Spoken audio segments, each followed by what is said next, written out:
ఏ ఆర్థికపరమైన అవసరతలు కలిగి ఉన్నావా? ఉద్యోగం కొరకు ప్రార్థిస్తున్నావా? అలాగే వివాహం కొరకు ప్రార్థిస్తున్నావా? బిడ్డల కోసం ఆయన సహాయం అర్థిస్తున్నావా?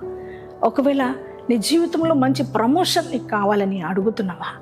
ఈరోజు నువ్వు ఏ కోరిక కలిగి ఉన్నావు? నువ్వు యొక్క వ్యాపారం నిమిత్తమే, నీ వ్యవసాయం నిమిత్తమే, అలాగే నీ చేతి పని నిమిత్తమే, ఒకవేళ ఏ ఆశ నువ్వు కలిగి ఉన్నావో దేవుడు ఈరోజు నీతో మాట్లాడుతున్నాడు. ఆయన అన్నాడు, నా గుప్పిలి నీ కోసం విప్పబోతున్నా, నీ కోరిక నేను తీర్చి నేను తృప్తిపరచబోతున్నానని దేవుడు నీకు వాగ్దానం ఇస్తున్నాడు.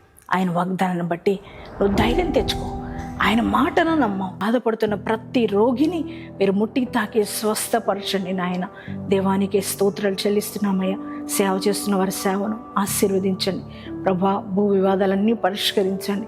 ఆ కోర్టు కేసుల్లో గొప్ప విజయాన్ని వారికి దయచేయమని ప్రార్థిస్తున్నాం ప్రభా. యేసయ్యా, ఈరోజు మ్యారేజ్ డిస్బార్డీస్ చేసుకున్న ప్రతి వారిని దీవించి ఆశీర్వదించండి. అలాగే ప్రభా, ఈ దినమంతా నీ ప్రెజెన్స్ మాతో ఉంచి నడిపించండి. యేసు నామములో ప్రార్థిస్తున్నాం తండ్రి, ఆమేన్.